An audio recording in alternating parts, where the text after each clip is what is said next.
campuses in the country. This is the campus in University of Colorado, Medical Sciences. And all the major hospital affiliated with the university is located here, not all of them. Say, for example, National Jewish is not here, but Children's Hospital is there. This used to be an Army medical center. In the US, they started closing the Army medical centers, and this campus has 3,000 acres. And they have developed about 1,500 acres. The other 1,500, they are keeping it for future. So this is one of the major medical centers in this part of the country. And the allergy clinic is located in one of these buildings. Let me double click. I hope it moves. Okay.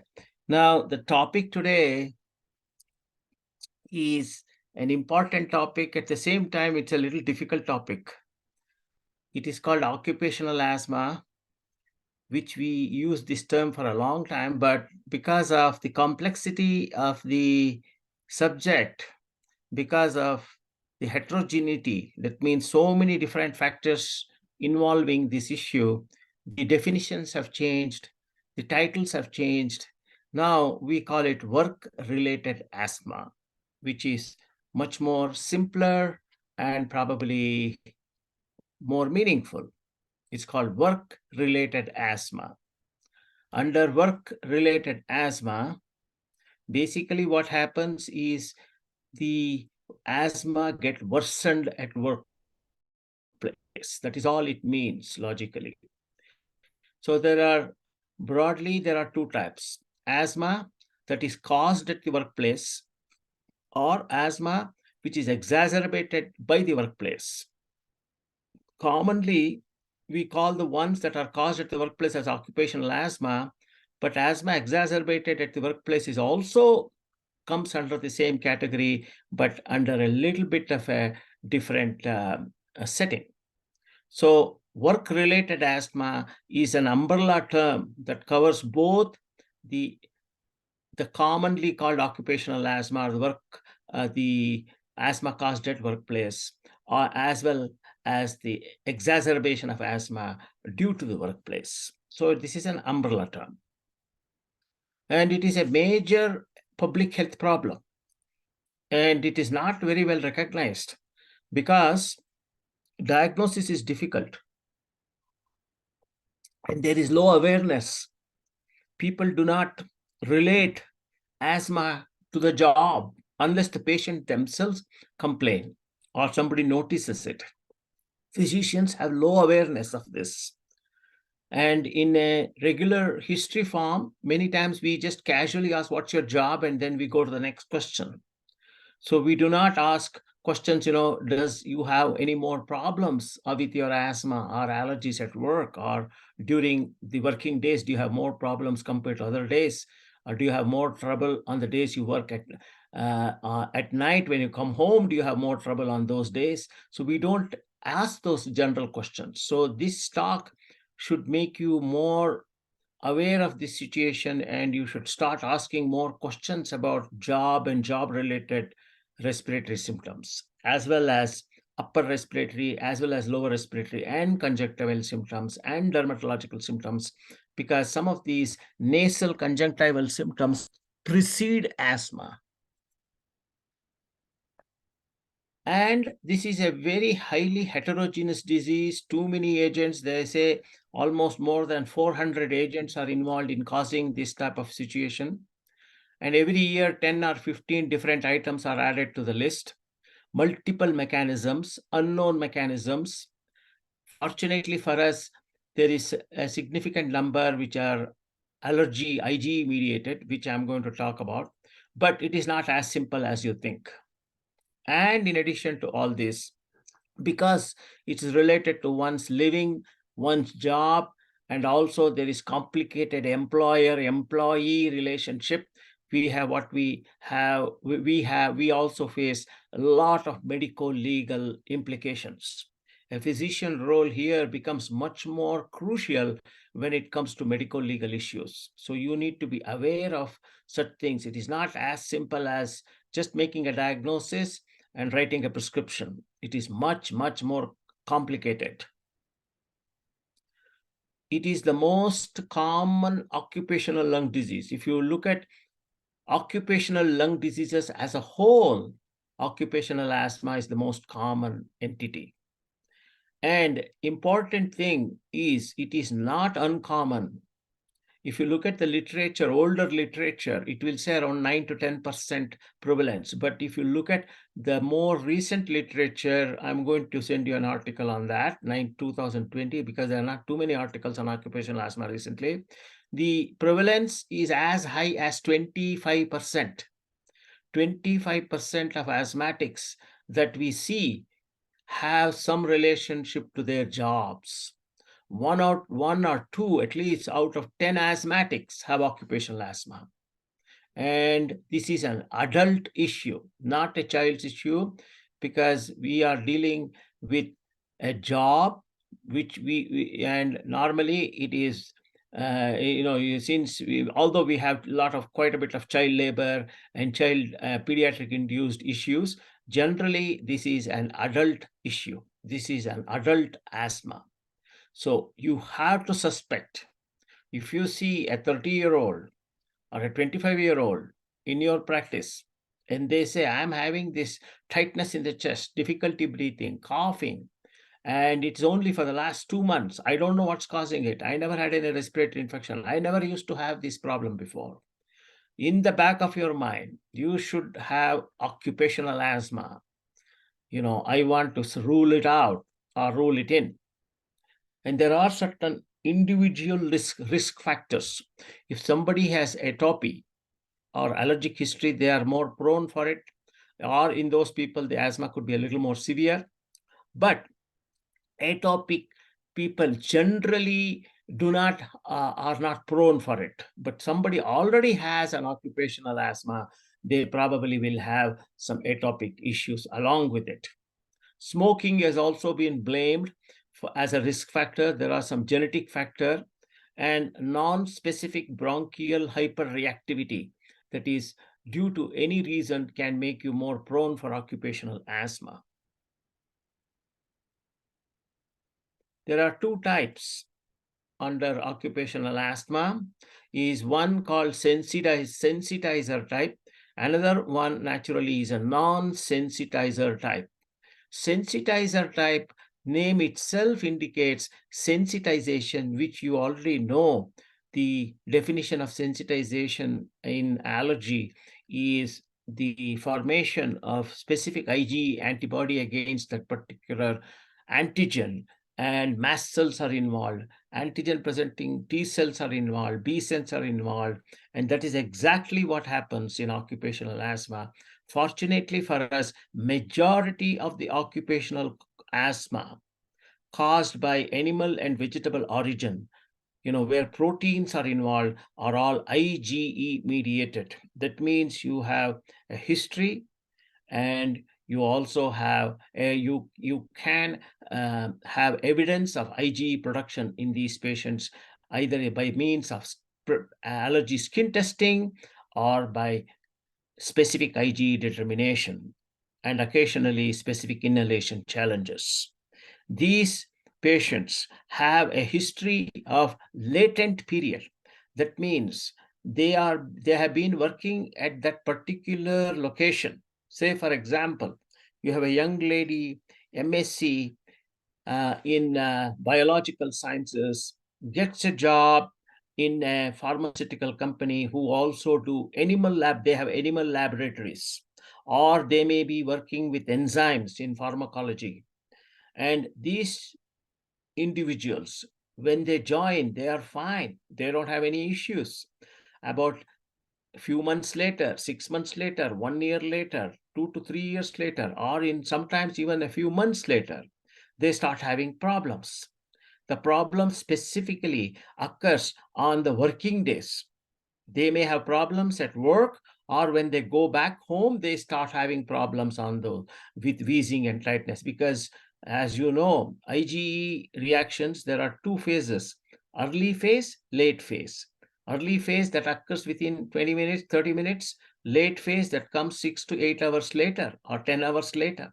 So if they have exposure to those antigens like animals, like mice, guinea pig experiments that people do, cats, dogs, all these are all animal experiments that are carried on by at these companies. And it's very common in these research laboratories, R&D, when they call it, it is all animal laboratories inside. And lots of chemicals, proteins are exposed there. Enzymes are exposed. And these people have trouble on Monday through Friday or Monday through Saturday when they work. And when they are not working, say like on weekends, on holidays, they seem to do well. And this is a typical history you find. I do well on when I go to my uncle's place on Sunday, and I have no trouble there. They have cats and all. I don't have any problem. But when I start working Monday, Tuesday, I start having trouble. That is a typical history in occupational asthma. And mm, in these types of asthma situations, the antigen acts like a complete, it is a complete antigen. Actually, it goes through the T cell, B cell phenomena, like you know that. And the antigens here are generally are of animal and vegetable origin, like example, baker's yeast or wheat products, latex, lab workers, enzymes. These are the most common reasons, and I'll give you a little list later, high bigger list a little later. And this is the most common type of occupational asthma is sensitizer type or IgE mediated type. Then you have what we call as a non-sensitizer type, where there is now no IgE mechanism. We don't know the mechanism, not clear. Here, these are caused by low molecular weight, whereas the sensitizer type, the proteins are all high molecular weight antigen. Here it is low molecular antigens. And low molecular antigens are generally like metals, chemicals, wood dust, platinum salts, acid anhydride dyes. These are all just examples. I have also given you a bunch of examples in the chart right there. You can read through. And they actually act as haptens. They hook on to an albumin and they become antigenic.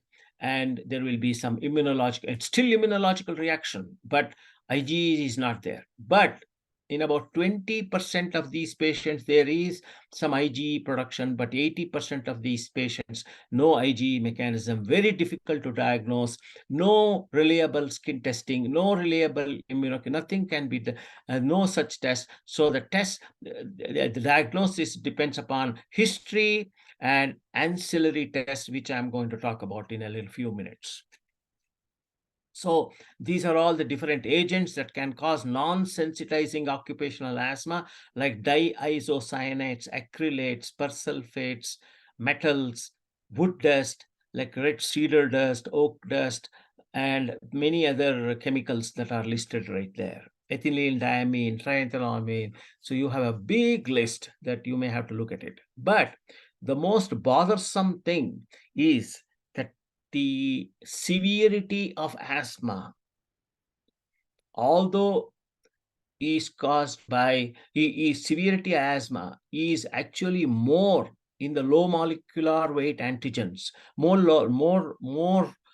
with low molecular weight items than the high molecular weight. Here, the asthma is much more severe, and I have given you the reference for it. Whenever I have given you references, it is not just look at it and forget it. You need to go back and take that reference, put it on Google, and read through those references. And that is the reason why we give you references, is we don't have time here to describe the whole thing. We give you the reference. What we expect from you is you need to go and read those references. And that applies to all references that we give in every slide. And the examination that you will have or the questions you will have may not be just what I am going to talk. It will also come from those reference materials. So it may not be taught in the classes at all, but you are supposed to read all those references that are given there. So then we talked about the the sensitizer type, the non-sensitizer type, both are, though they are sort of immunological. Then you have a third type where it is called irritant type of occupational asthma. Irritant type of occupational asthma has no latent period. It's an acute onset. It is due to a very heavy irritation, acute irritation, and that could be like exposure to a fume, chemical fumes at the place of work, or where there is low ventilation and where there is mucosal damage, denudation of the mucous membranes, and exposure of the nerve endings, neurogenic inflammation, and that causes the airways to be twitchy, and that is what we call as non-specific bronchial hyperreactivity. And also there is non-specific mast cell release of mediators in these situations. Non-specific, that means there is no IgE there, no particular antigen. It is non-specific, direct stimulation of the mast cells to release histamine, and that can cause these same symptoms. And this is called acute onset. The same type of irritant occupational asthma can also occur with repeated high levels of exposures off and on at irregular intervals, or it could be a delayed onset too, where there is a chronic exposure to mild, moderate levels of irritants. So there are all different pictures here, but they all come under what we call as irritant occupational asthma. So summary slide here, right here, is like a table is right there. Occupational asthma, you have sensitizer induced asthma, and under sensitizer induced asthma, then you have high molecular weight, low molecular weight, and then you have irritant induced asthma where there is acute onset, subacute onset, chronic irritant induced, and all these different agents are listed right there. And I want you to please look at it, read through it, and digest it, because these things will appear in your exams where we ask you to match. When we start having, we will give you the name, the occupation, and the chemical, and these are questions that will come in your examinations. Let's look at one case scenario. This is a young person, 32-year-old male, non-smoker. His job is at an auto parts plant for the past 1 year, but only in the last 2 months, he has history of some dyspnea, cough, episodic wheezing. And you take a little more history. He says that 2 months ago, these things started within a day after an acute exposure to some fumes at work. At that time, he had a lot of cough and wheezing, and even had epistaxis. And the industrial hygienist who evaluated the situation reported that there was an unusually high exposure of sulfur dioxide generated during that chemical treatment process. And so this was an acute exposure to basically a healthy person who probably was genetically more prone, but this what caused a irritant type of asthma. It is also called the it is not respiratory, reactive airway dysfunction syndrome. So this patient had no previous history of asthma, no allergies, no medical problem, physical exam normal, and his spirometry when he saw you is also perfectly normal. Chest X-ray is normal, but he has got this significant history. What do? You So the only thing you could do to demonstrate any issue there is what we call as a methacholine inhalation talent test. And that is called to identify whether he has a non-specific or specific bronchial inhalation test positive. And methacholine inhalation test is a measure of bronchial airway reactivity. And in these patients where they have this irritant type of asthma, where the mechanism is not known, where the physical exam and the spirometry are perfectly normal, chest X-ray is normal, the test that you have to do is methacholine inhalation test. There's also an histamine inhalation test. And this is one of the basic tests that are done to make a diagnosis of occupational asthma.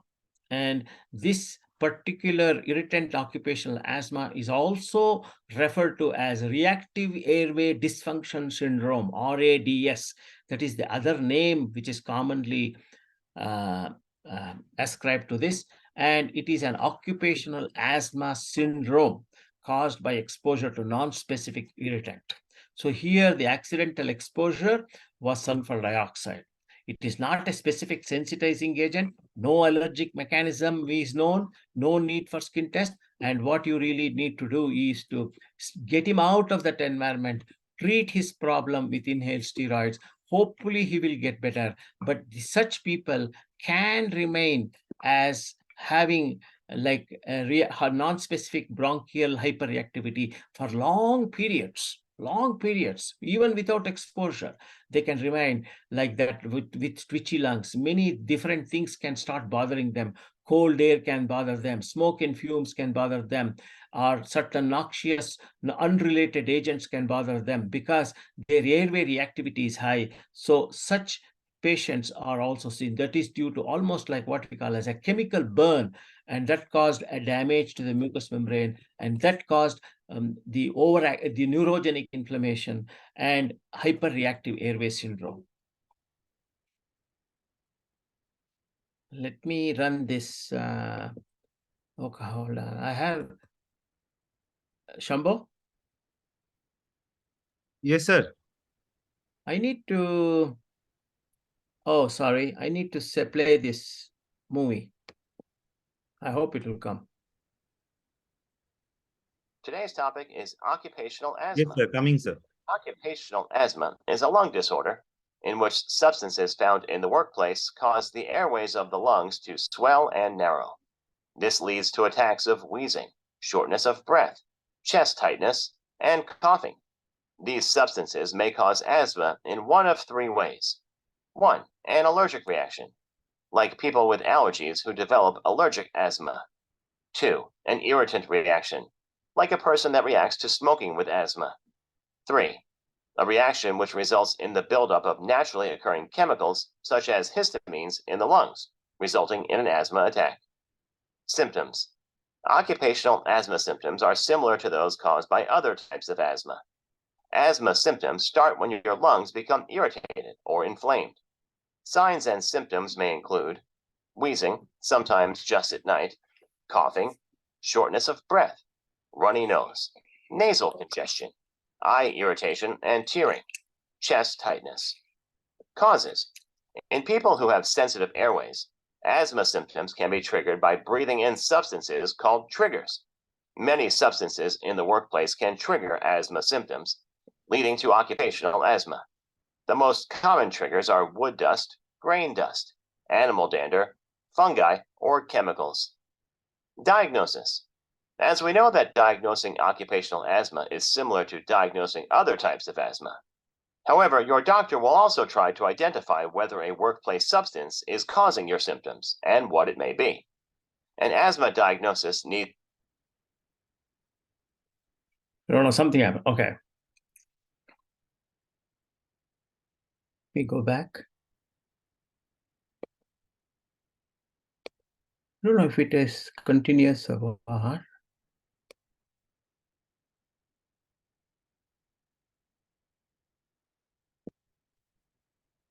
However, your doctor will also try to identify whether a workplace substance is causing your symptoms and what it may be. An asthma diagnosis needs to be confirmed with lung or pulmonary function tests, an allergy skin prick test. Your doctor may order blood tests, x-rays, or other tests to rule out a cause other than occupational asthma. Some testing done for lung function are spirometry, peak flow measurement. Treatment. Medications include long-term control medications, inhaled corticosteroids, reduce inflammation, and have a relatively low risk of side effects. Glucotriene modifiers. These controller medications are alternatives to corticosteroids. Long-acting beta agonists, or LABAs, open the airways and reduce inflammation. For asthma, LABAs generally should only be taken in combination with an inhaled corticosteroid. Combination inhalers. These medications contain an LABA and a corticosteroid. Today's topic is occupational medications. Short-acting beta agonists is a lung disorder. These medications in which substances found in the workplace cause the airways of the lungs to swell and narrow. These lead to attacks of wheezing, shortness of breath, chest tightness, and coughing. These substances may cause asthma in one of three ways. 1. An allergic reaction, like people with allergies who develop allergic asthma. 2. An irritant reaction, like the person that reacts to smoking with asthma. Sorry. 3. Or a reaction which results in the long-term naturally occurring chemicals such as histamines in the lungs, resulting in an asthma cause serious side effects. Symptoms. Prevention. Occupational asthma symptoms are similar to those caused by other types of asthma. Asthma symptoms start when your lungs become irritated or inflamed. Signs and symptoms may include wheezing, sometimes just at night, coughing, shortness of breath, runny Shambho, nose, nasal something congestion, happened here. eye irritation, I may and tearing. stop Chest sharing and again tightness. come. Causes. In people who have That you can sensitive stop the airways, video. this can be Yeah, triggered how by do you do That that? is the YouTube. You Trigger. just come out Many from substances the in workplace YouTube. can trigger asthma symptoms, Can I stop leading sharing to and come back? occupational asthma. But most common you need trigger to dust, rain delete that video. That is finger, YouTube. You have to fungi, come out. or Otherwise, the sound will come. Diagnosis. How do I do that? As we know that diagnosing occupational asthma There is similar one to YouTube other is types of opened in the. However, your doctor will also try to identify It whether is a word Let read me whether- get out and come back. your symptoms Okay, and okay, what okay. it could be. And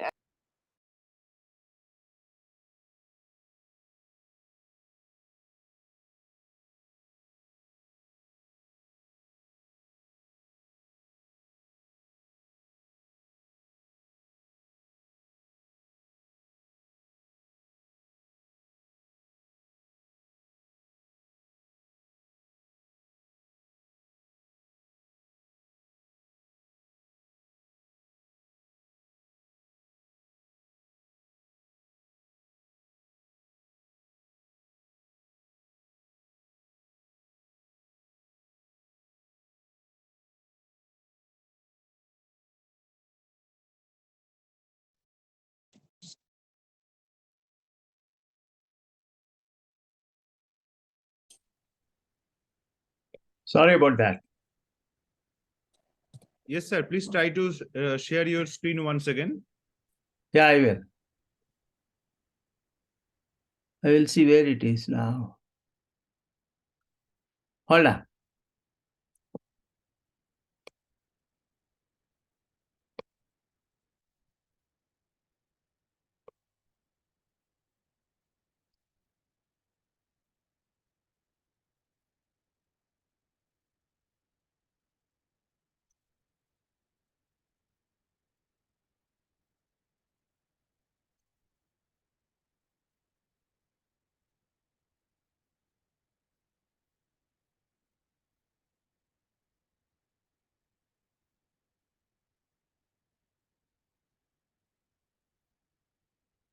Now share the screen. Okay.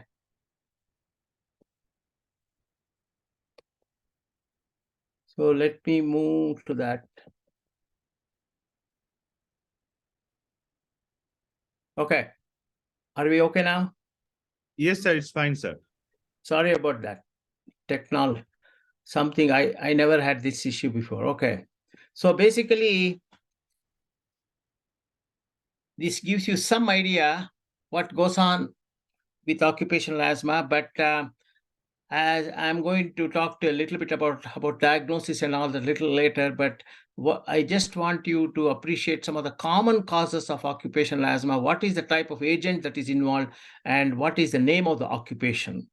Say if it is flowers and cereals involved, you got baker's asthma, bakers and millers, animal danders, especially urine is antigenic in these mice urine, rat urine, guinea pig urine, and all those things. And these are animal handlers. Latex is a problem for dental hygienists, nurses. Enzymes with bakers again, enzymes again in pharmaceutical staff. Psyllium is actually is used as a laxative and used by the nursing home staff.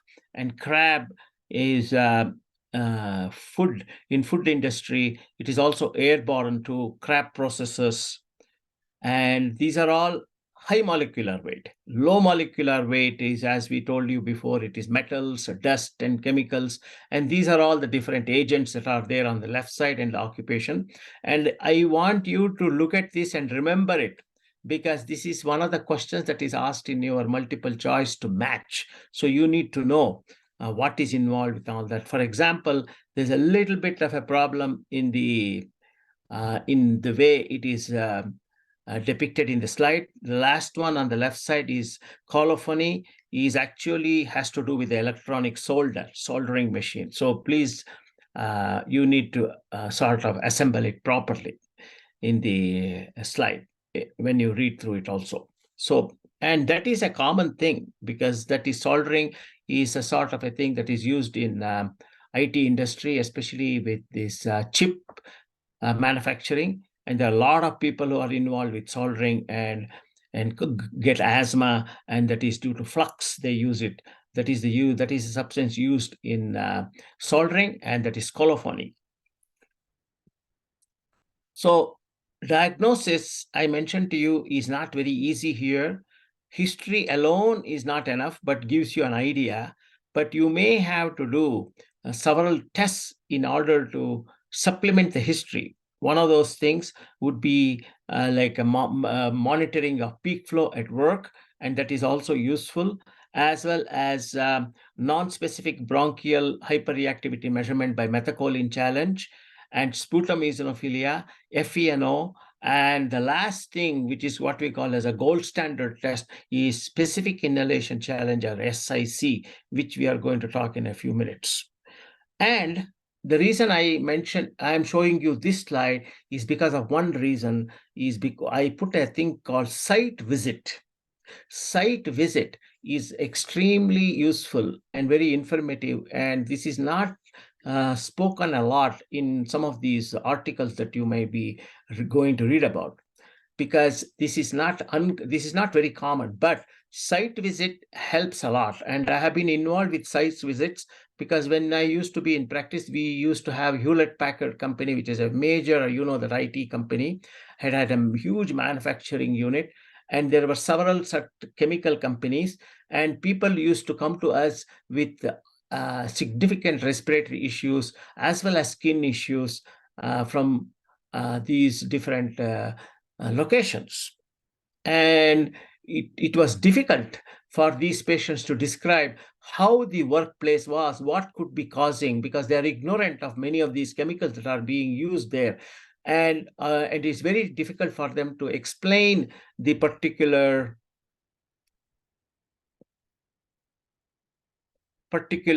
situation clearly. So the company or the medical department at the company would arrange a site visit for us. And site visit, when you go and look at actual site where the work is being done, you get a wealth of information. You by observing what exactly goes on at work gives you a lot better idea than describing to you over a period of time. So site visit is something you may have to consider in patients with occupational asthma. And this is something that is a big plus point for allergy specialists, because no other physician specialist will do this type of things. No other specialist will go to a site visit. And this is something you need to consider.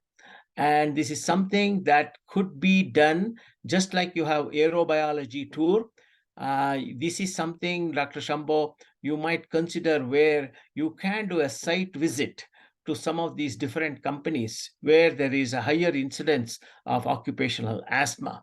And that will give a better idea of what goes on at workplace causing the asthma and allergies. So when you take the history, you take the occupational history, not for that particular occupation that person is doing at that time, but you have to go way back. What are all the types of work you have been doing since you got out of college, or since you finished yours? So what type of job you did, and how long did you work? What is the exact description of the work, and how long did you do, and why did you quit? And this type of thing information has to come for each job in a chronological order and with periods, and also if any issues. So there could be onset of these symptoms before the present job itself. So this is something you need to be aware of. So you need to have a chronological order of different occupations that person has done, and what period, what are all the different exposures he might have had, and the type of environment, possible exposures, and you try to see whether there could be a temporal relationship of his symptoms to those exposures. And sometimes it is like a detective job, it is not that easy. And the patients themselves may not know what are all the exposures they have. So you may have to call the company and figure out what type of work this person is doing, what are all the different exposures this patient has at work. And you may have to talk to the supervisor at the factory to see what comes on. And to help out the situation, there is a information source, and that is called Material Safety Data Sheets, MSDS. MSDS is present in every workplace. Suppose you are working at a chemical factory, or you are at a factory, you are at a place where there is a lot of soldering occurring, or different exposures to different chemicals are there. So there is an MSDS for every chemical that is used. That is called Material Safety Data Sheets. And this is a mandatory mandatory requirement based upon the labor laws. You need to have MSDS at the workplace. So these need to be provided to the physician for them to look through, and that will give you a wealth of information. What are all the different chemicals that could be exposed at work, and if there is any relationship to that particular chemical. So going through that list, you may suspect certain agents. Now, the patient may also have, in addition, comorbid conditions like rhinitis, conjunctivitis, dermatitis. Many times that can be related to the occupation itself, because such symptoms like rhinitis, conjunctivitis, dermatitis can precede the pulmonary symptoms. So it could be the skin, that could be the occupational dermatitis is probably the most common disorder that you see, more than respiratory. So the early symptoms, since we are talking about asthma here, I'm going to stick to that. Asthma symptoms seems to occur at work, and some people may get better when they come home, or there's some, depending upon the type of agent, they may have problems during working days, even in the evenings, even after they come home, even after work they have problems. But when they are on the weekends, they may feel a lot better. But as the exposure continues and continues, and there is more airway remodeling, more mucosal damage, more damage to the respiratory tract, the pattern can change, that the symptoms can be a lot more constant. It may be occurring even on weekends when there is no such exposure. So that means the disease has progressed to an extent that it will start bothering the putters even if there is no exposure. So that is a constant symptom that can go on from Monday through Friday, even through Saturday, Sunday when they are not working. This I just talked to you now. And you need to, when you are evaluating these patients, you need to also ask one other question. Has anybody else around you who is doing the same work is also having the similar type of symptoms? Or are you the only one having these symptoms? So this is something you need to find out. So if it is a significant chemical exposure at work, several other people could be involved. Or if it is not, if it is only this person involved, maybe that is something he's genetically prone, or he may have an underlying condition, or he may have an existing asthma already. So the next step, after you have taken the history and then you have suspected this is, this looks like an occupational asthma, but I am not sure yet. I suspect this patient has exposure colophony because he's a soldering. I suspect this could be the problem, but let me go ahead and evaluate. So when you evaluate, naturally after physical examination, you will do pulmonary function testing is first what you do. And many times pre and post bronchodilator testing may come out perfectly normal at the time you see him, because the exposure is not there at the time you see him. So there will be occasions where history is positive, but the lung functions are negative. That means normal. In these patients, you really have to go ahead and do methacholine test. A positive methacholine test increases the diagnostic accuracy significantly. The sensitivity of a methacholine test is about 85%. And if somebody he's doing the job and you do the non-specific bronchial hyperreactivity test and it is positive, the accuracy of the test is almost 98%. There are occasions where patients are working in that particular place, they are blaming the work, then you're not sure what's going on. You do the methacholine test at work, actually, when they are on the day they are working or in between work, you go ahead and do it. If the methacholine test is negative, that actually rules out occupational asthma. So methacholine test has a major role in the diagnosis of ruling in or ruling out occupational asthma in these patients. So it is not just pre and post bronchodilator spirometry, it is non-specific bronchial hyperreactivity evaluation or methacholine test is extremely positive, extremely important in the evaluation of occupational asthma. Now, recently, they are adding on a few more tests. They say, okay, why don't we look for sputum for eosinophilia? We also have this FeNO right now, and that also adds on to the confirmation, but by themselves, they are not diagnostic. They just can add on as complementary type of tests. So to repeat, pulmonary function testing is not that useful away from when it is done away from workplace, but the methacholine test is the one that really is much more helpful in these patients. If the methacholine test is negative after a work shift in a symptomatic patient, it rules out occupational asthma. If the methacholine test is positive after a work shift, then it is highly diagnostic of occupational asthma. FeNO, sputum eosinophilia, the sensitivity is low, but they can add on to the confirmation. So the last thing is what they call as a serial peak flow reading recording, where it is pretty simple, inexpensive. You go ahead, give them the peak flow meter. Now there are peak flow meters which also have memory, and they also can not only give peak flow, but also FEV1 too.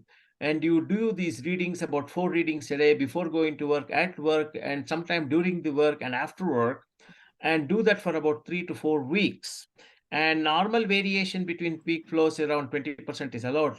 And if the patient does this religiously, properly, it is a pretty good test, decent test, sensitivity 82%, specificity 88%. But it has a major issue is it could be manipulated, and it is effort dependent. If the patient wants to make use of the situation, he could purposely not blow properly and make the peak flow less, make the peak flow low to sort of prove his point. So that is one negative point about peak flow readings. But as far as confirmation of the whole thing, it is definitely a useful test, but it is not perfectly 100% confirmatory. Then we also could do, depending upon the situation, if it is a sensitized type of occupational asthma, say like we suspect IgE mechanism, latex or animal danders or wheat or baker's yeast and all that, then you have skin test available and specific IgE available, and these things are limited but could be done. But here the problem again is, if you start using too many skin tests with the unknown antigen, then you are worried about irritant reactions also. And these are some of the advantages of limitations of these procedures. I'm going to give you an article. Please read through that. and it lists the advantages and limitations of each of these tests. For example, serial assessments of peak flow meter is a good test, has some limitations because it can be faked also. Serial assessment of non-specific bronchial hyperactivity is a good test, but it is time consuming and it is expensive. And it is time consuming. It is the serial measurement of sputum eosinophils, which are helpful to some extent. FeNO is also, to some extent, has some limitations. So the best way nowadays that is being proposed is, instead of depending upon one test, why don't we go ahead and do 2-3 tests and combine all of them? So the most important test, as I am telling you, is the methacholine test here. So non-specific bronchial hyperreactivity evaluation during exposure by itself has a sensitivity of around 87%. That means if a person is having symptoms and you suspect occupational asthma, but you are not sure, physical exam normal, pulmonary functions normal, go ahead and do methacholine challenge test. And this is when he's working. On the day he is working, bring him in and go ahead and do the methacholine challenge. If it is positive, chances are 87 to 90% of the time he has occupational asthma. Now, if you do FeNO and sputum, it adds on to the sensitivity. If you combine those two, say like somebody has a positive methacholine challenge, positive FeNO, that is FeNO is high, and sputum eosinophilia, the chances of him occupational asthma sensitivity goes up to around 95%, 94%. So a combination of bronchial inhalation challenge, methacholine test, sputum eosinophils, FeNO combination increases the sensitivity of diagnosis to 94%. Now, there are occasions where history is pretty strong, but methacholine test is negative. Sputum is positive, FeNO is positive. It makes you wonder, this patient has a good history, but I'm not getting methacholine, but this showing some positives on sputum eosinophilia. And that is when you start looking at what we call a specific inhalation challenge. I want to go ahead and figure out what exactly happens by mimicking what he does at work. And that is called specific inhalation challenge. And the father of specific inhalation challenge is Dr. Jack Pepys. Try to Google him. Very, very interesting gentleman from UK. Actually, I was fortunate enough to listen to him in person when he visited our center in the 70s in Denver. And he is the one who established the specific inhalation challenge for occupational asthma. And the lower figure, where there is the flower challenge, is a very, very popular picture that you will see whenever you see occupational asthma. And this is like a chamber where the patient is brought in and he is doing exactly what he does at work. And they do physical exam, they do measure his lung functions, and they go ahead and have him do the type of work he does and do serial lung functions at the same time. And they find that although it is done in an open fashion, it is fairly quite diagnostic.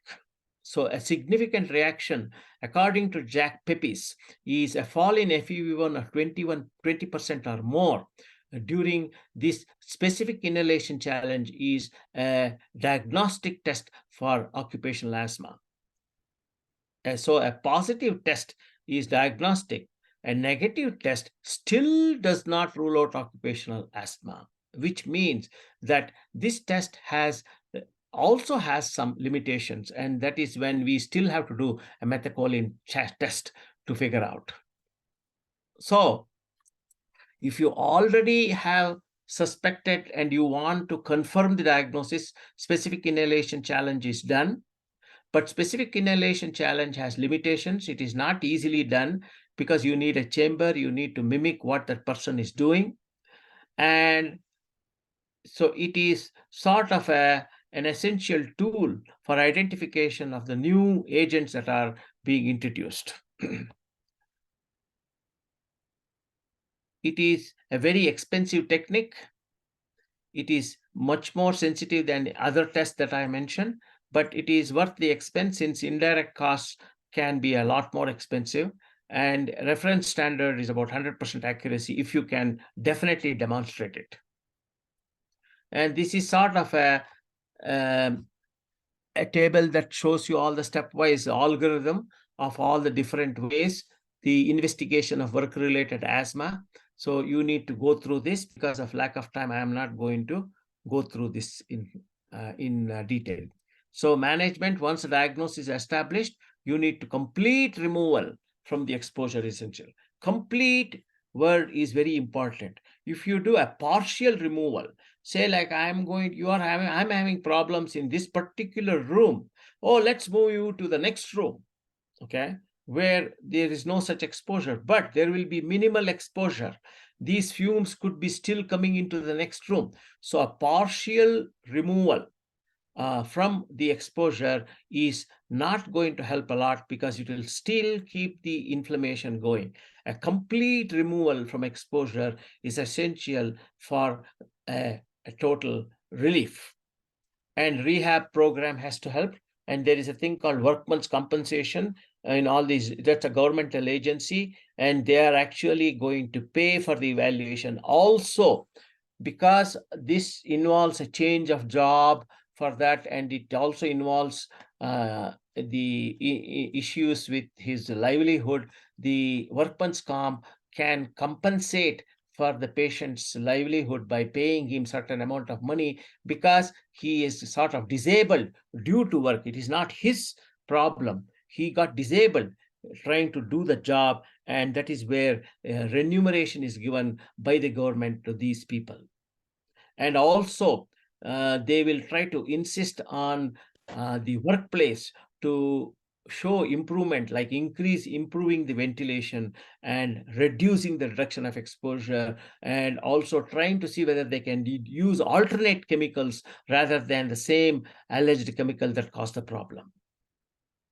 So a persistent exposure, that's mean if you do not go ahead and completely eliminate that particular exposure and you still have some low-grade persistent exposure, it definitely will worsen the asthma. It will still cause the fall of FEV1 and worsens the bronchial hyperreflex. So it is very important for him to be completely removed from this exposure. By complete removal, the symptomatic recovery occurs, and also but in spite of that, non-specific bronchial hyperactivity can persist. So in these patients, although you have completely removed, it takes a long time before they totally recover from it. And inhaled steroid is also given to hasten their recovery after exposure avoidant. And there are situations where immunotherapy has been given for flower, latex, and laboratory animal exposure. For, they go ahead and give allergen immunotherapy to hasten their recovery much faster. And there are instances where if it is definitely IgE mediated and has a significant issue, then omalizumab also has been used in these patients to hasten recovery. So occupational asthma is a disease which is much more complicated than it looks like. It is not a self-limited disease. That means just because you remove the exposure doesn't mean everything will get better. It could be progressive in 50% of these cases. Even after removal from the alleged cause, the disease can progress. And several patients get better, but they still can have a positive bronchial hyperreactivity. So early and complete withdrawal from exposure is essential to prevent permanent sequelae, and early diagnosis and usage of inhaled steroids might help the outcome. So if you look at the prognosis, better outcome comes with earlier diagnosis, earlier intervention, earlier elimination, and also inhaled steroids. These are the things that will help to have a better outcome. And prevention is not easy. There is a thing, there's a primary prevention programs can be instituted at high risk places by reduction in the level of exposure. And also there is a thing called permissible levels. So there are situations where they say a certain amount of exposure, for example, bakeries, for the exposure of the alleged agent could be only 0.1 microgram in cubic millimeters. So there will be so many parts per million or something like that. So if you are exposed below that, chances are you won't get sensitized. So there is a dose response curve. That is, more the exposure, more the sensitization, more the damage. So that is why there are criteria that could be applied to reduce the exposure of these chemicals at work. And avoid smoking is a very good idea. And atopic patients, although they have a little more prediction, they have a little more tendency to develop this problem, they don't have to be excluded from employment.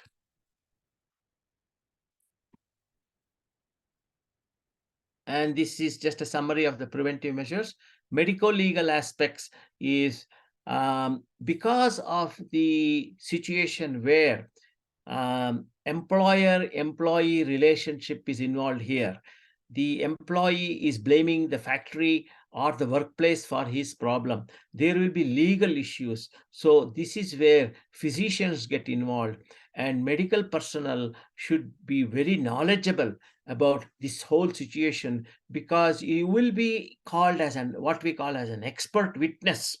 You will be called as an expert witness, and in the court of law, they will ask you, do you feel this particular chemical caused this patient's problem?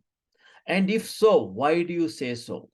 So because these type of questions will be asked to the health professional. So this is where the importance of being more knowledgeable about the situation, knowledgeable about all the different agents used, and also using proper reference material is very, very essential.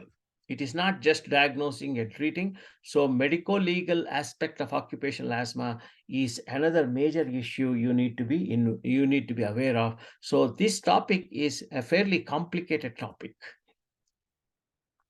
And now they have done a lot more advances in molecular genetics and screening of chemicals to find out which chemical has asthmogenic potency as well as toxic property. So these type of things they are trying to do because they want to make the workplace as safe as possible. And this is possible in big, huge companies, not in mom and pop operations that you will see on the roadside industries. And occupational asthma is one of those type of asthma which actually has taught us a lot about asthma in general, because it is an extremely good model. And pathophysiologically, it gives you an opportunity to study and understand both allergic asthma and non-allergic asthma, pre-exposure, during exposure, post-exposure. So this is a very classical way of learning about asthma. So I will stop here. I know this is a difficult topic for you. If you have any questions, you are free to ask. If not, I will send you some reference material for you to read. Thank you very much. Thank you, sir. Thank you very much for this wonderful deliberation, sir. Sir, actually, Professor Indranil Haldar, sir, also has joined today. Okay. Sir has also another class from 10. Can I stop the share? Can I stop? Yes, sir. Okay. So can we take the questions at the end, sir? Oh, hi, Dr. Haldar. Hello, sir. Hello. Sorry, I took more of your time. No, sir. No, sir. It was a mesmerizing lecture, sir. I was also hearing from the beginning. In fact, it's really very excellent one. Oh, thank you, sir. Thank you. It's a little difficult topic, not the usual, but thank you for your compliments. I look at the chats. There are some chats. I don't know. Oh, these are nothing to do. How to do methacholine test is one question that is asked here. It is not that difficult. Methacholine, as you know, it is a sort of a chemical related to acetylcholine, which is the mediator from the parasympathetic system to cause bronchospasm. So actually what you are doing with methacholine is you're provoking asthma, provoking bronchial constriction. And the less you use of the methacholine, more sensitivity. That's what it means. If they say I used only like 20 micrograms compared to, I mean, I'm sorry, I probably not using the right the amounts there. If you use very little of methacholine, say for example 0.5 micrograms, which caused 20% reduction in FEV1, that is a lot more significant than using 5 micrograms of the methacholine, because you have to use a lot more to bring the airway, the FEV1 low. So the smaller amount of methacholine you use to bring out a drop in the lung function is a lot more significant. And methacholine is actually available by, it is called provocholine. Commercially, it would be called provocholine, and it is available through different chemical companies. And the one that we use here is called Van Water Rogers, and that is a worldwide chemical company, and they can supply it. Suppose you have trouble finding the methacholine, you could use histamine solution for the same thing. You could also use histamine. Some people even have used cold air inhalation for tests like this, but methacholine is a standard one that we have been using for years and years.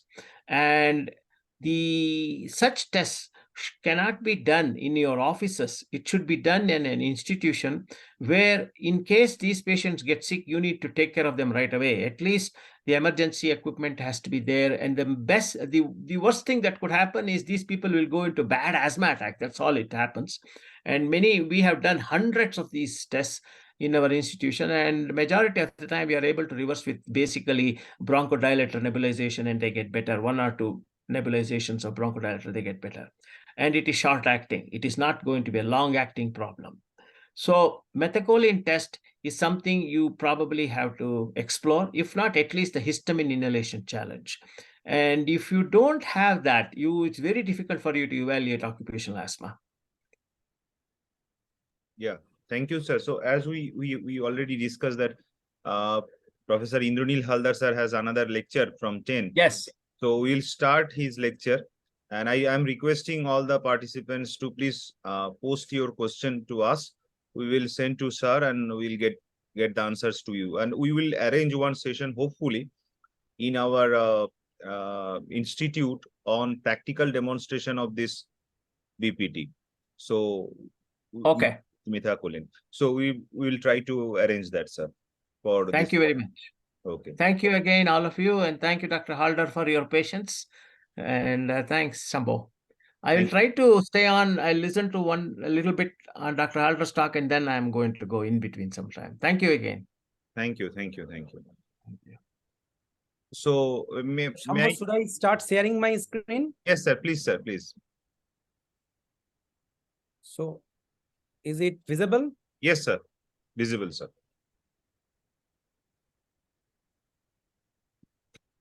Yes.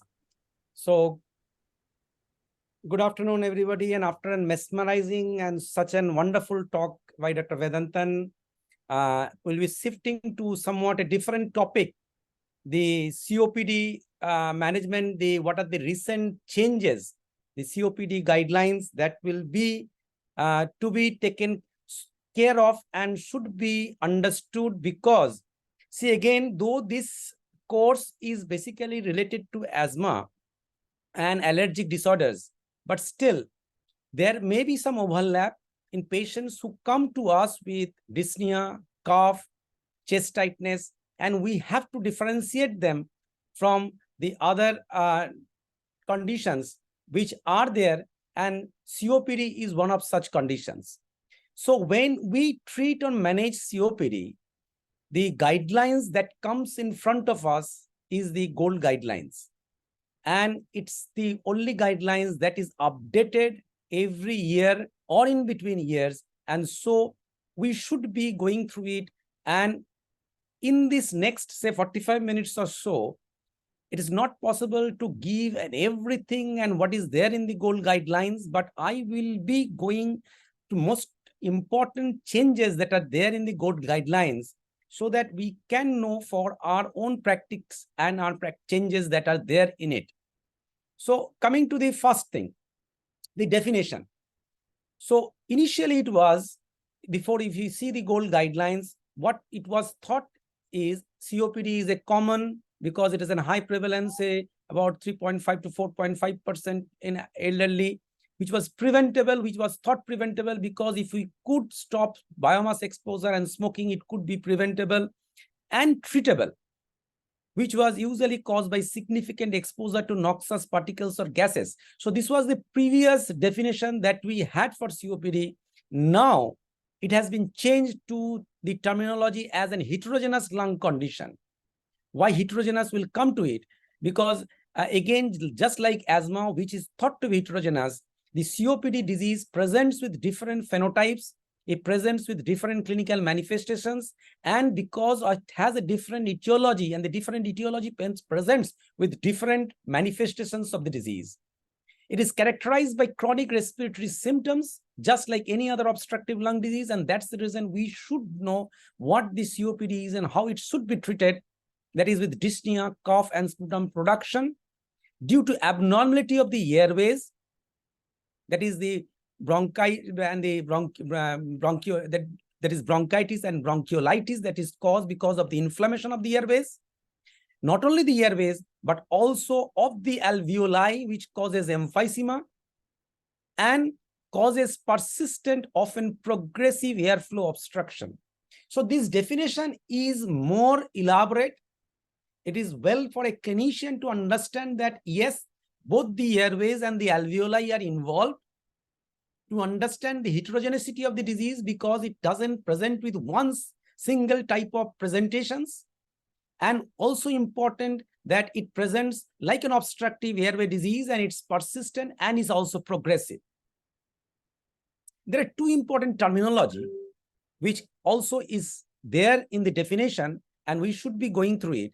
Initially, and now also, COPD diagnosis is a spirometric diagnosis. So in spirometry, if we find obstructive airway disease, and we find obstruction by the ratio of FEV1 by FVC, and for the lower limit of normal, fixing it at 70%, and it is not reversible with bronchodilator, then we call COPD. But again, some individuals may have respiratory symptoms of structural lung disease. There is emphysema and or the physiological abnormalities, which include a low normal FEV1, gas trapping, hyperinflation, reduced lung diffusion capacity, which is measured by the DLCO, diffusion capacity of carbon monoxide, and or a rapid FEV1 decline. Without the airflow obstruction, which is thought to be the sine qua non in defining a patient as COPD, that is, if the FEV1 by FVC ratio is not less than 0.7, the 70% of the FVC after a bronchodilation, then these subjects are labeled as pre-COPD. That means the person has preserved ratio, but there are abnormalities in FEV1, gas trapping, low DLCO, and a rapid decline in FEV1. These are the pre-COPD stages.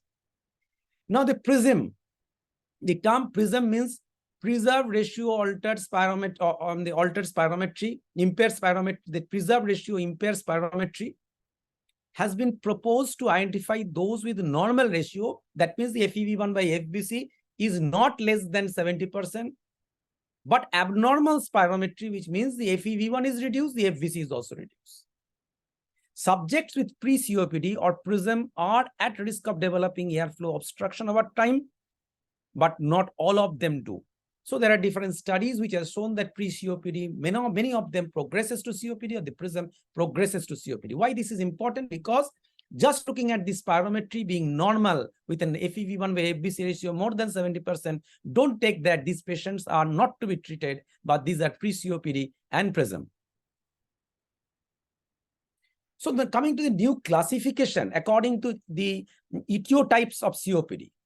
So initially, in the beginning, the COPD guidelines thought that the COPD is caused mainly because of smoking. Then they come to occupational exposure, biomass fuel, then some of the disease process. Now it has the guidelines has elaborated, and this type each of the disease process according to the causation of the disease. For example, genetically determined COPD is known as COPD-G. It is caused because of alpha-1 antitrypsin deficiency. There are other genetic variants with smaller effect acting in combination. COPD due to abnormal lung development with starts in early childhood or still when the child is unborn because of the small lungs. The early life events including premature birth and low birth weight are among these. Then coming to the environmental COPD. Smoking COPD is known as COPD-C, as it is commonly called. Initially, it was thought that most of the COPD is because of the smoking. Now that non-smoking COPD entity is taken into account and has been stressed, and there are much more than what the smoking COPD is there. When there is a biomass and pollution exposure COPD is known as COPD-P. Smoking usually caused due to exposure to smoking and also due to passive smoking, e-cigarettes, and also cannabis. Biomass exposure to household pollutions, and in fact, India is a place where huge exposure to biomass fuel because of the unventilated kitchens and cow dung and wood being used as a fuel material. The ambient air pollution, wildfire smoke, and occupational hazards are there. Now, COPD due to infection, that is COPD-I. In India, we should really be aware of this because a lot of post-tubercular patients behave like COPD with obstructive airway diseases. It includes the COPD-I, includes definitely the childhood infections, but mostly in India, we should be seriously aware of the tuberculosis-associated COPD. And when asthma progresses to COPD, that is when patients are having an obstructive airway disease with bronchodilator reversibility, we call asthma. But as the airways are remodeled and the patients develop fixed airflow obstruction, then it progresses to COPD, and the terminology is called COPD-A, particularly because of the childhood asthma. And there are other COPD of unknown cause. Now, the guidelines has also stressed on a section on the chronic bronchitis, and chronic bronchitis is defined by the presence of expectorant cough with expectorated sputum on a regular basis over a defined period. And it is one of the common complaints of Indian COPD patient. If you can think and see patients, they will be seeing that this cough with expectoration is a very common presentation of Indian patient. The prevalence is anywhere between 27 to 35% and more common in the Indian scenario. Among the primary risk factors for chronic bronchitis is smoking.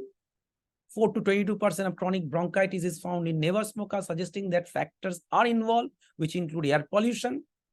GI reflux is also associated with increased incidence of chronic bronchitis.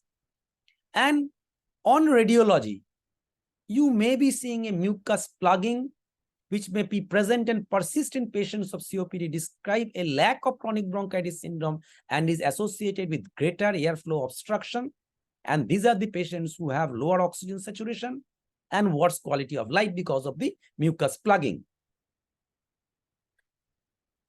So there are also updates on the GOLD guidelines on the gene-environment interactions and some of the diagnostic criteria. COPD results from the gene-environment and interaction occurring over the lifetime of the individual that may damage the lungs and also alter their normal development aging process. Environmental exposure of them, the most important is tobacco smoking and inhalation of toxic particles and gases from household, outdoor air pollution, and other environmental and host factors, including abnormal lung development and accelerated lung aging. So what we understand is that a genetic component is there which hampers the development of the lungs starting from early childhood. And these are the patients who progresses to COPD in early life and maybe even without some of the noxious particle exposures.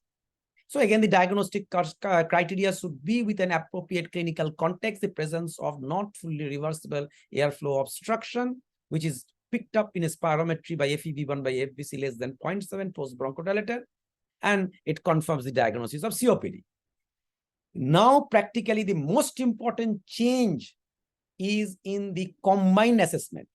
So let me just go to the previous gold guidelines where COPD was divided or COPD was classified by the combined assessment score by A, B, C, and D.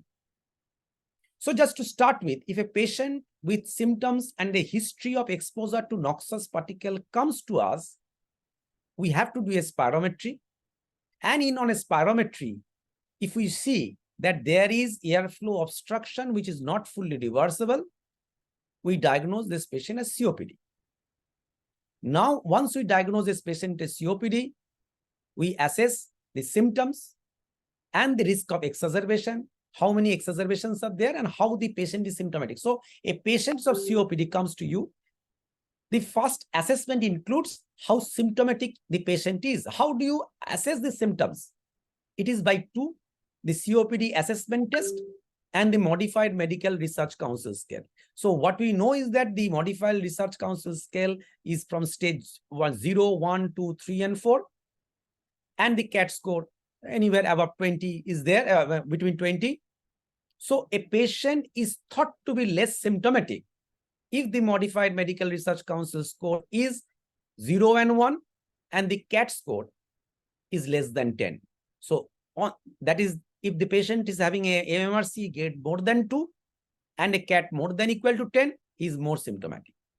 In terms of exacerbation, what is more exacerbation, what is less exacerbation? 0 or 1 moderate exacerbation leading to hospitalization, more than 2 moderate exacerbations, or more than 1 leading to hospitalization is more exacerbations. So 1 hospital exacerbation or more than 2 exacerbations, we'll come to the definition of exacerbation later on, is thought to be having more exacerbations. So initially, after seeing the obstruction, the previous goal before 2019, in fact, used to classify into gold grade 1, 2, 3, 4 according to the FEV1 predicted. FEV1 predicted more than 80 is gold 1, 50 to 79 is gold 2, 30 to 49 is gold 3, and less than 30 is gold 4. Now, why the combined assessment and the assessment of symptom came into? Because there were a few patients who had a spirometric FEV1, say about 64, which falls in gold grade 2, but they were very symptomatic. They couldn't walk a few flight of stairs or was short of breath while coming from the toilet or taking bath. But again, a few patients were there who had a spirometric value, say, of 36, but still they could cycle to the bank, to the office, and they could climb a few flight of stairs also. So in fact, the management and the prognostication depends upon not on the FEV1 criteria, but what is important is the symptoms and the number of exacerbations. So the initial goal guidelines had a combined assessment of A, B, C, and the D, where A were less symptomatic and having less exacerbation, B were most symptomatic and having more exacerbation, C were less symptomatic but having more exacerbation, and the D were more symptoms and more exacerbation. Ultimately, in the new gold guidelines, the 2023, merged the C and the D into the exacerbation group. This was important because in terms of management, they were lumped and the management would have been made more simple. Being less symptomatic but having more exacerbation was also somewhat risk for future exacerbation, so they were lumped together and ultimately the treatment were the same. So now it is A, B, and E. A means less symptomatic and less having exacerbation. B is more symptomatic, less exacerbation, and once who is having more exacerbation, whatever be his symptom, is grouped into the E stage. Now, the armamentarium of medications, the armamentarium of the devices are increasing. And with this, we have a lot of the medications in our armamentarium in the recent gold guidelines. So the short acting, whereas it was salbutamol, tarbutalin, now there was the phenoterol and the levoalbuterol, the long acting, where we had formoterol and salmeterol. Now there is arformoterol, indacaterol, and olodaterol, all are there. And coming to the anticholinergics, the short acting, we had ipratropium and but now there is oxytropium, the long-acting, we had tritopium, but in the armamentarium, we now have increased glycopyranum, ubiquinonium, and the aclaridium bromide, which is there in dry powder inhalation. And in India, we are fortunate enough to have most of this medication either in combination with some of the long-acting beta-2 agonists there. Nithiaxanthin, aminophylline, theophylline, phosphodiesterase 4 inhibitor, roflumilast is there. Some of the mucolytics like the carbocysteine, N-acetylcysteine are all there, and it was there previously. Now, though this is a very busy slide, I'll just highlight some of the anti-inflammatory therapy in COPD and why we require this anti-inflammatory therapy. So, as COPD is thought that it's a systemic inflammation, and to start with, the inflammation starts in the lung. Though the inflammation is somewhat different from that in asthma, where in asthma it is more of eosinophilic inflammation. In COPD, it is less eosinophilic inflammations. But yes, in some part of COPD, there are also eosinophilic inflammation, which we'll come to, and this will tell us what are the drugs to assess. So the first anti-inflammatory therapy in COPD comes the inhaled corticosteroids, and regular treatment of inhaled corticosteroid increase the risk of pneumonia that we know. And the combinations of ICS with the LAVA is more effective than an individual component in improving lung function. This is also evidence in favor of it. And we'll come later on that it is the eosinophil count which will guide us, and the chances of pneumonia which will guide us in deciding whether to start inhaled corticosteroid.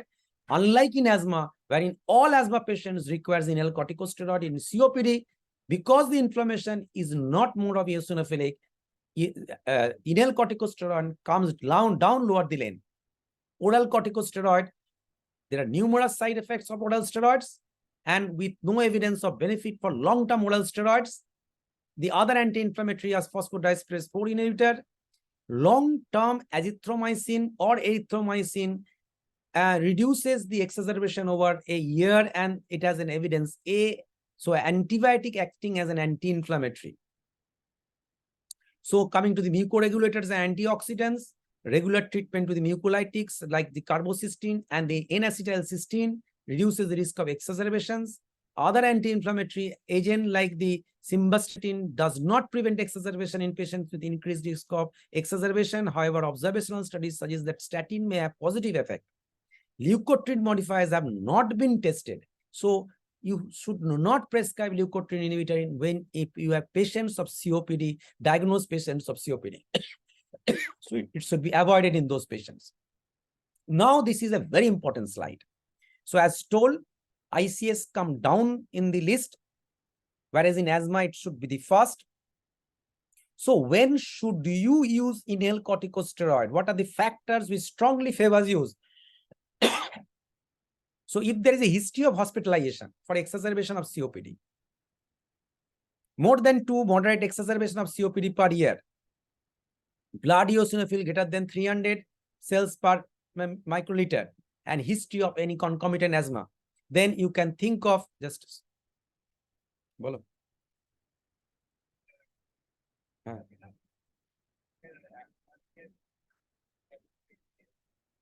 ঠিক আছে করে দেবো তোমাকে ঠিক আছে করে দেবো আমি ঠিক 10টায় করে দেবো 10টায় করে দেবো হ্যাঁ 10টায় করে দেবো ঠিক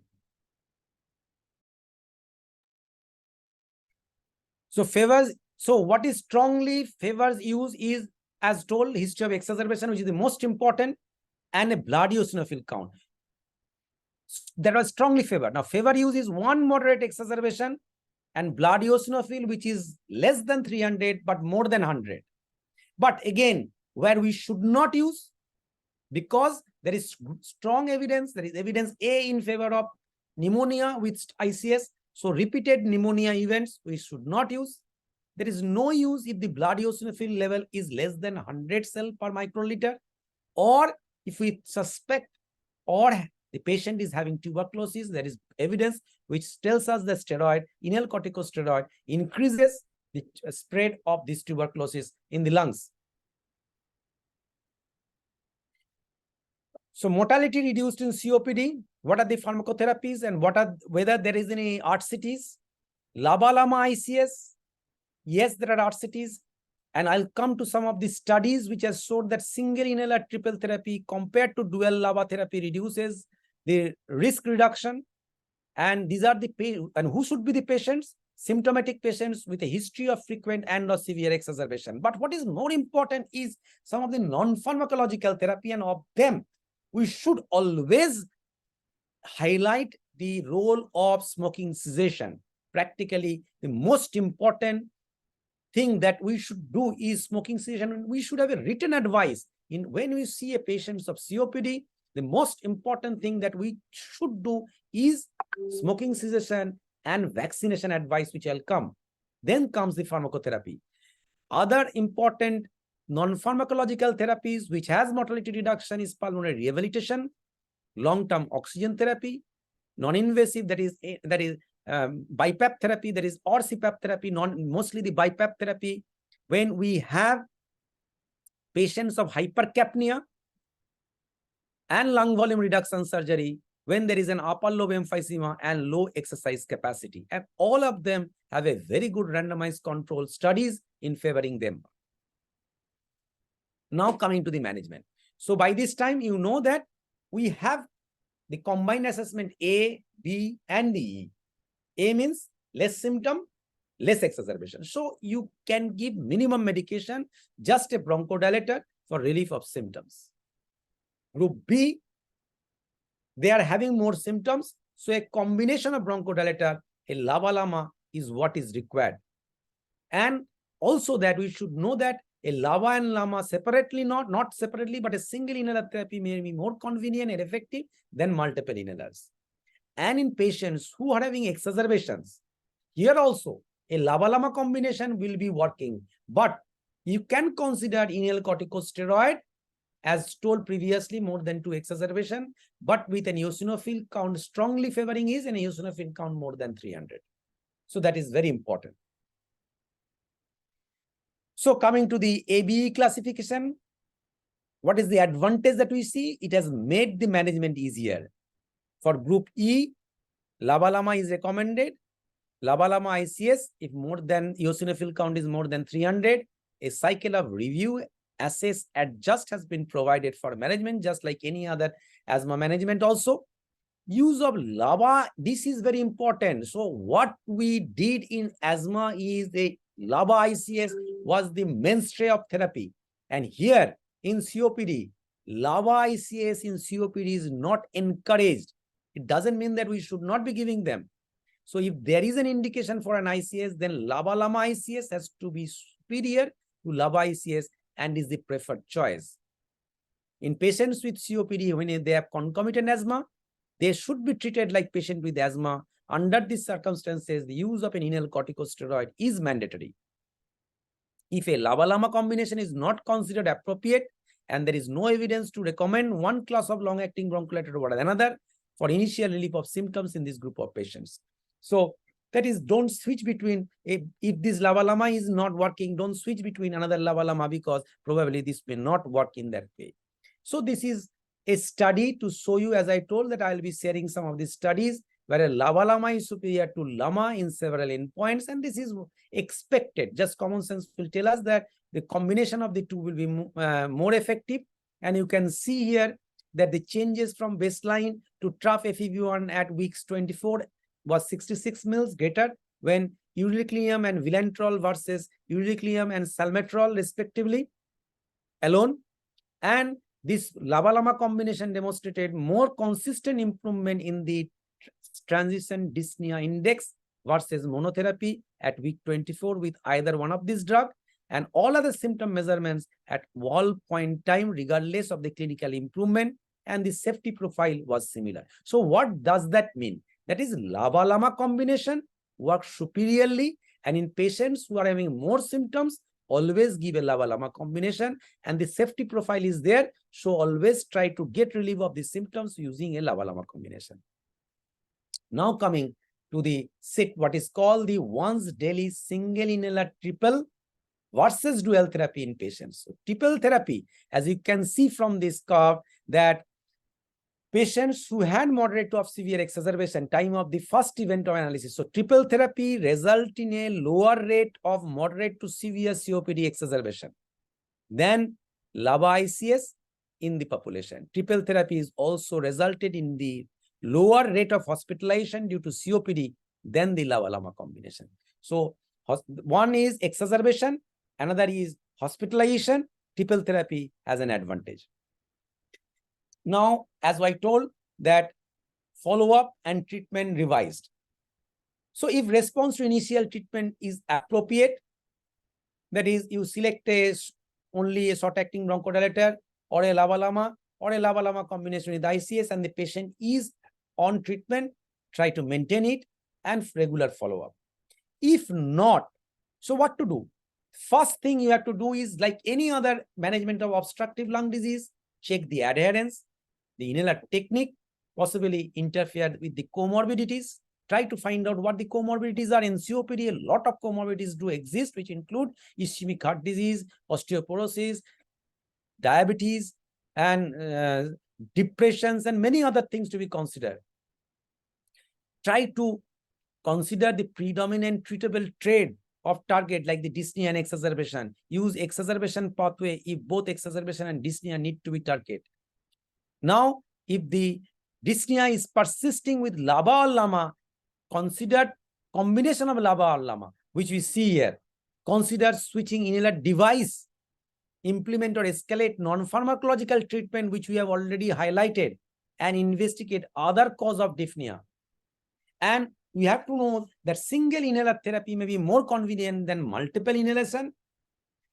Now coming to exacerbation, LABA or LAMA and the patient is having exacerbation, think of the blood eosinophil. Yes, if the blood eosinophil is more than 300, definitely ICS. Less than 300, LABA-LAMA. Less than 100 eosinophil, no consideration of ICS. But yes, more exacerbation. Between 300 to 100, consideration for inhaled corticosteroid. But what are the other options left?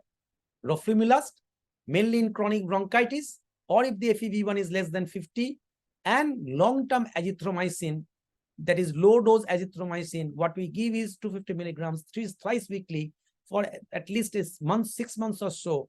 It is preferred in formerly smokers. Now coming to ICS LABA, the mainstay of treatment that we see in asthma. If a patient with COPD and no features of asthma has been treated for whatever reasons with LABA ICS and is well controlled in terms of symptoms and exacerbation, continue with ICS LABA, though this is not a preferred option. If the patient has a further exacerbation, treatment should be a combination of LABA-LAMA ICS. Or having major symptoms, switch to LABA-LAMA is important. That is, ICS can be withdrawn.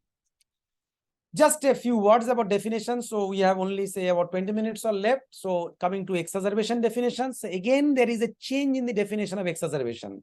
What is implemented is an exacerbation is of a COPD is defined as an event characterized by increased dyspnea and or cough and sputum that worsens in less than 14 days. This time frame has been introduced, which may be accompanied by tachypnea and or tachycardia. These are some objective tools that has been given to a clinician to categorize, because it's not a subjective, but when there is tachypnea and or tachycardia, we have some objective tool and is often associated with increased local or systemic inflammation.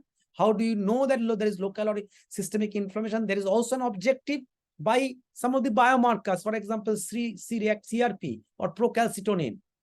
And also you can tell about the etiology, that is usually by infection, but other than infection, it may be because of pollution or other insult to the airways. So much more objective definition. One is the categorization with tachypnea and tachycardia, local and systemic inflammation, that is by the CRP procalcitonin, and about the causative agent of the exacerbation.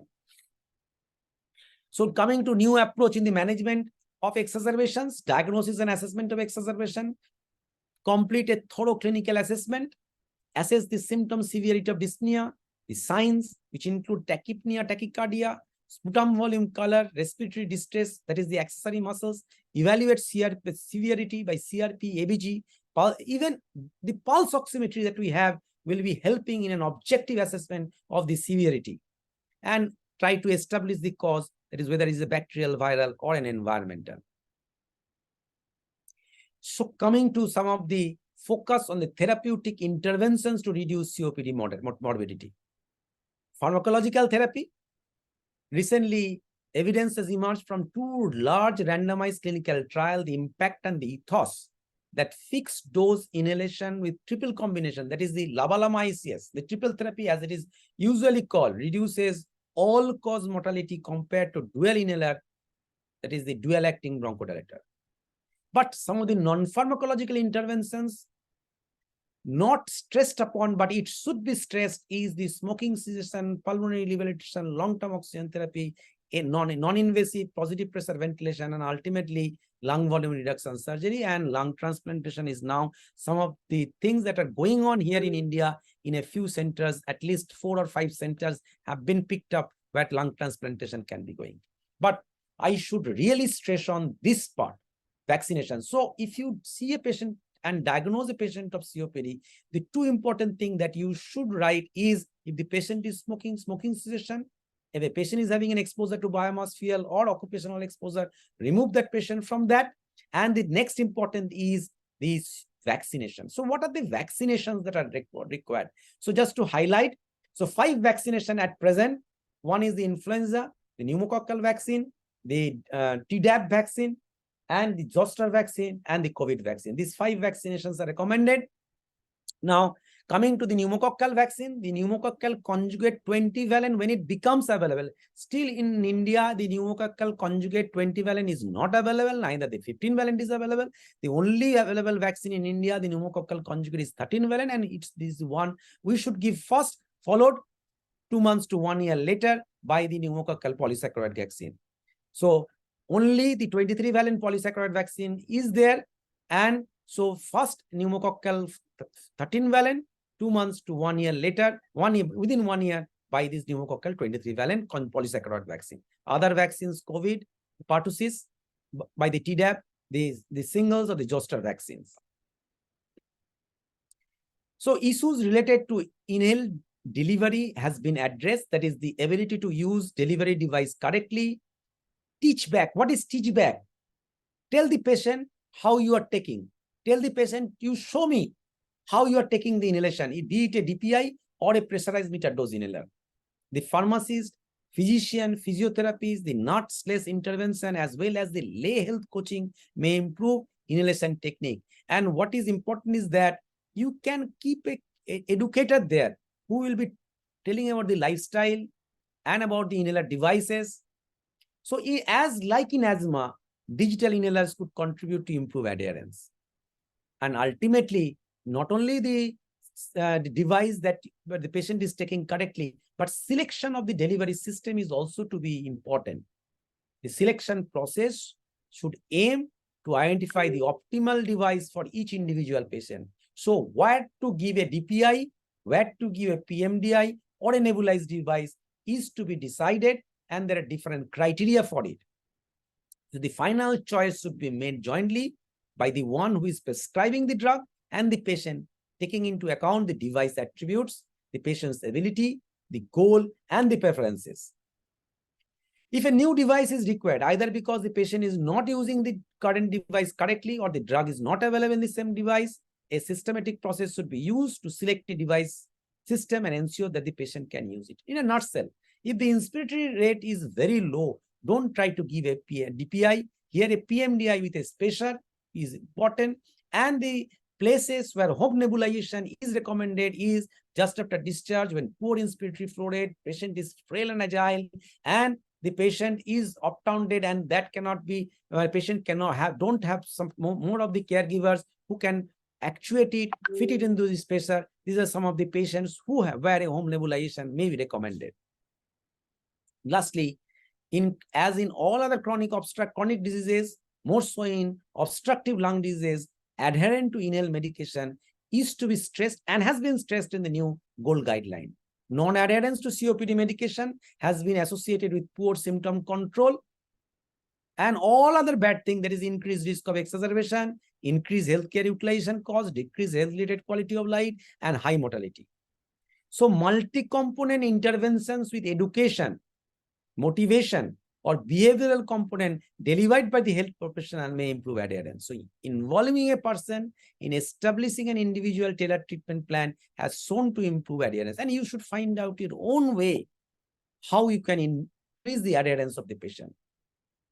Appropriate inhalation device, which I was talking on, ability of the drug in the device, the availability is important. For example, ultra lama practically for a long time was not available in PMDI.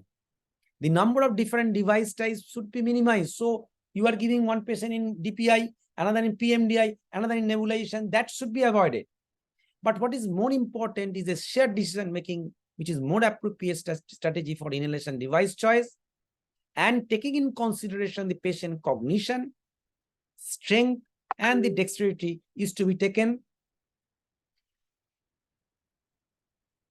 So patients who are unable to use MDI, the patient may be also not able to take DPI, and nebulizer may be considered.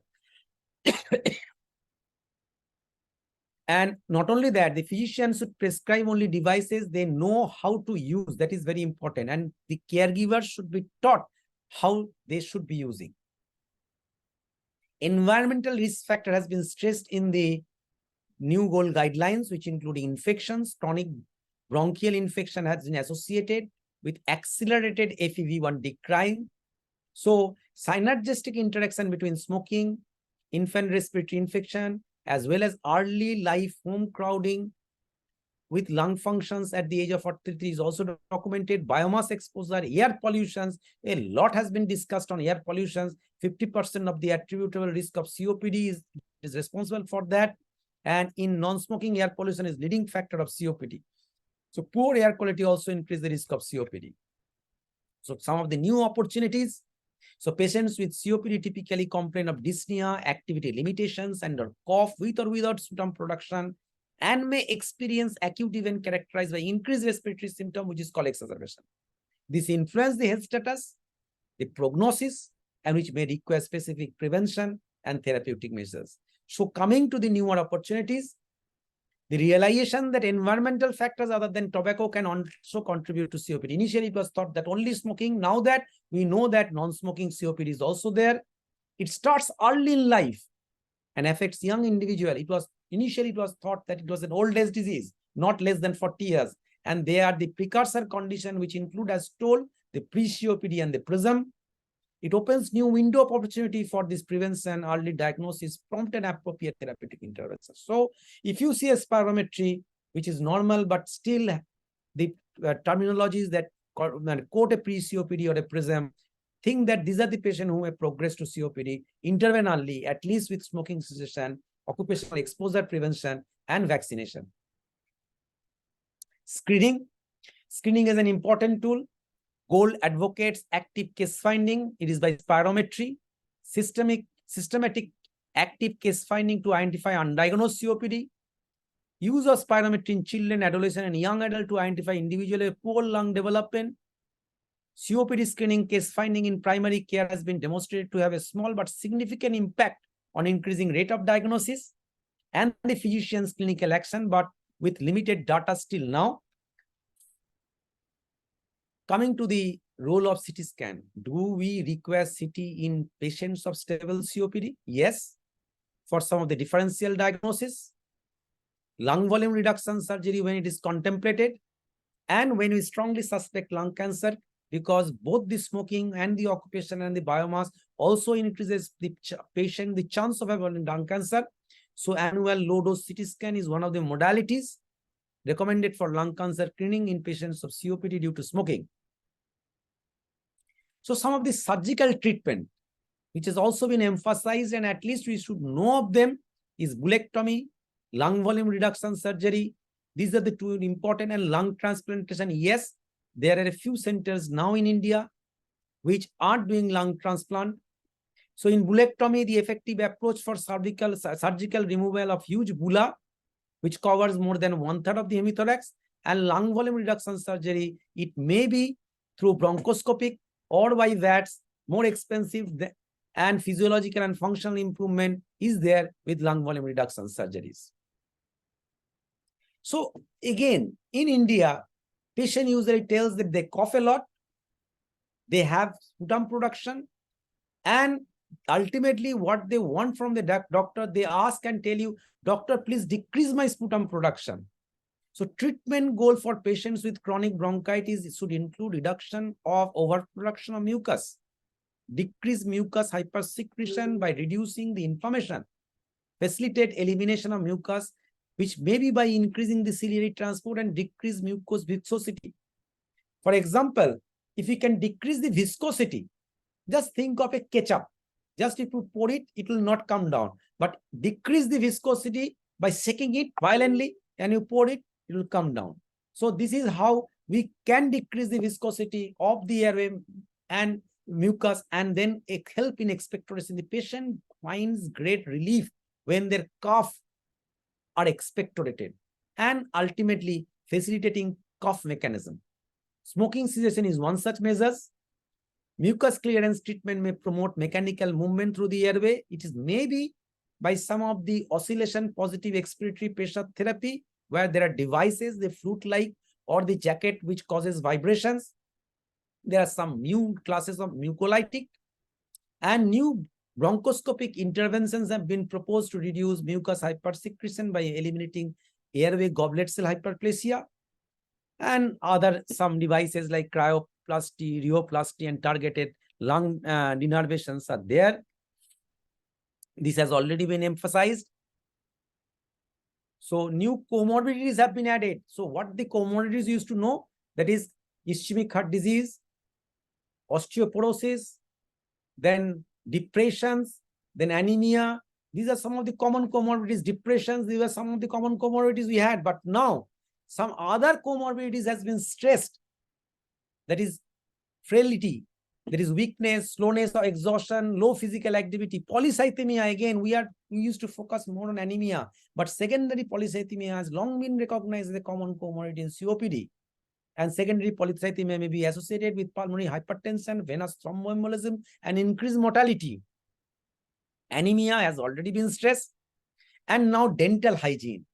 The association between COPD and dental hygiene has been noted mainly in dental literature through, although whether this reflects common causative factors such as age, smoking, and socioeconomic circumstances are there.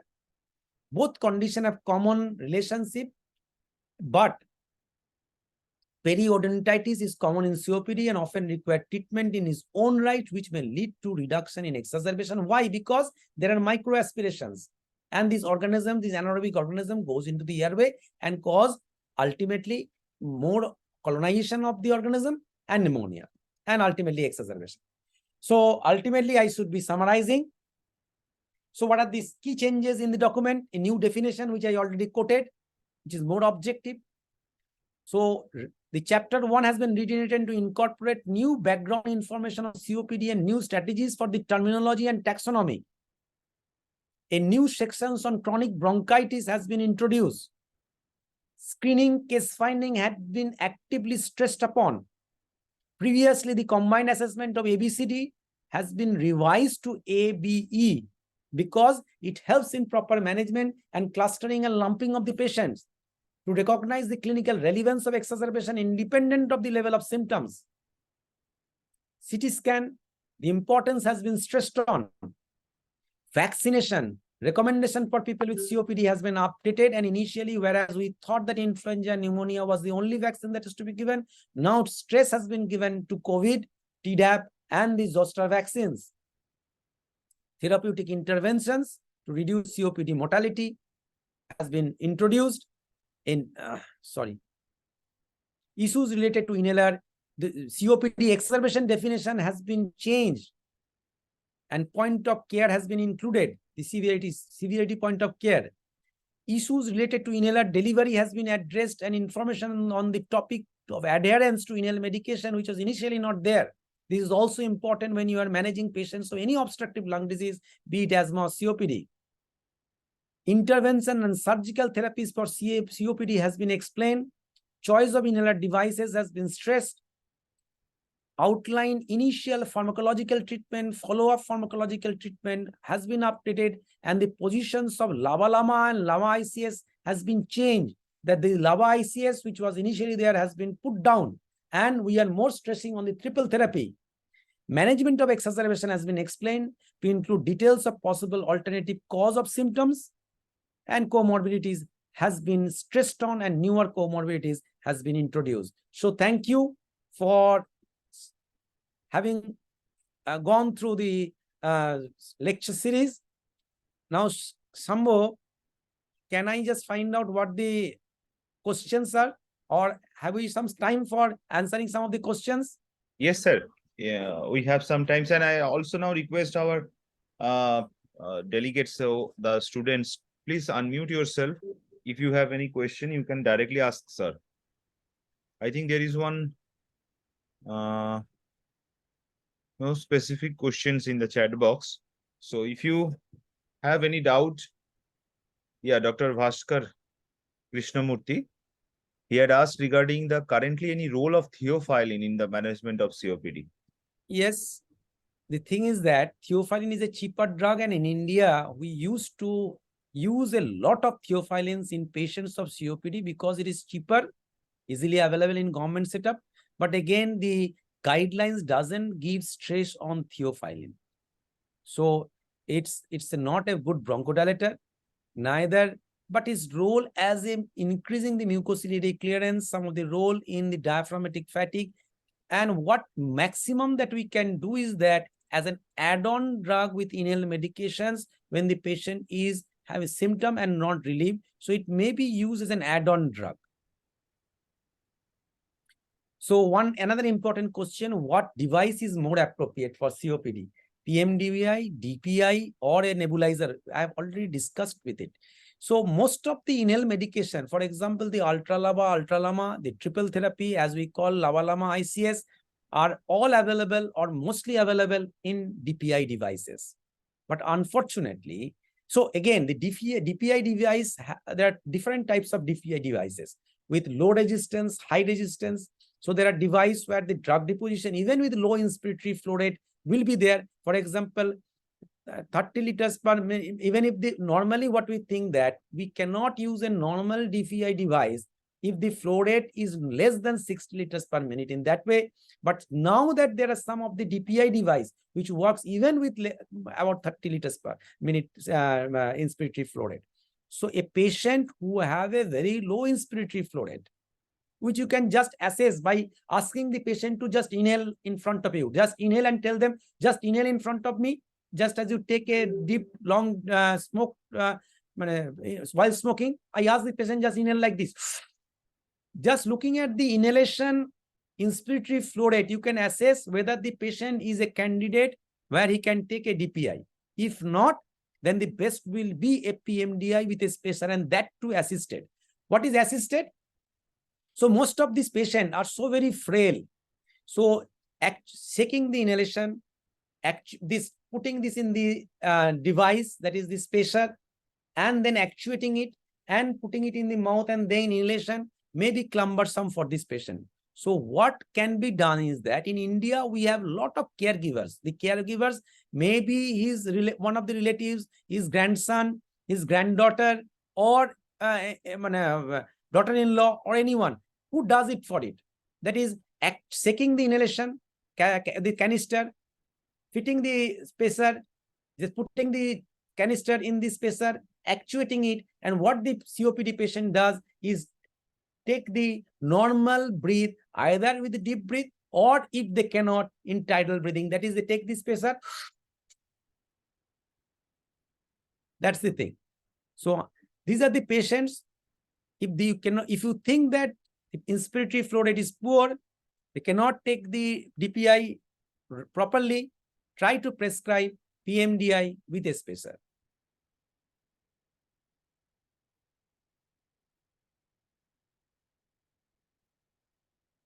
So another important question, any particular triple therapy that is preferred in COPD over others? So there are a lot of trials. In fact, the trial that has been done in most of the cases are with budesonide, formoterol, and glycopyrronium. So most of the trials that we see, the Ethos trial, Kronos trial, are with formoterol, budesonide, and in glycopyrronium.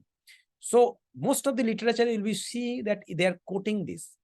But fortunately, in India, we are getting a permutation and combination of all triple therapy.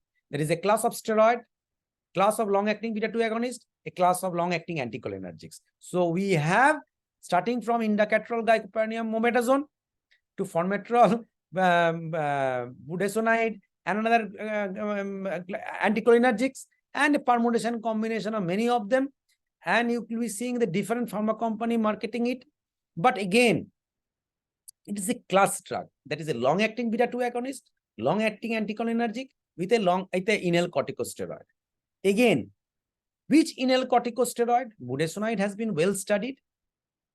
Chances of pneumonia is less with budesonide. But again, if you see mometasone, where some of the drugs are there with triple therapy, practically mometasone has the only advantage that the smaller airways, they reach the smaller airways. So if you have a small airway disease, which you can pick up some of the, there is impulse oscillometry or some other test, then you can think of mometasone there. So indacaterol has an advantage of other over formoterol. For example, cardio safety.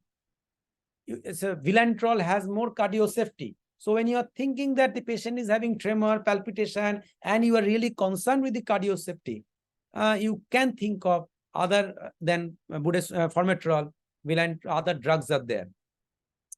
So indacaterol may have an advantage over formoterol. Vilantrol may have an advantage over formoterol. So there are places specifically where you think of cardio safety, you may choose a other long-acting beta-2 agonist, but the well-studied, most of the trials that are there are with the one that I told previously.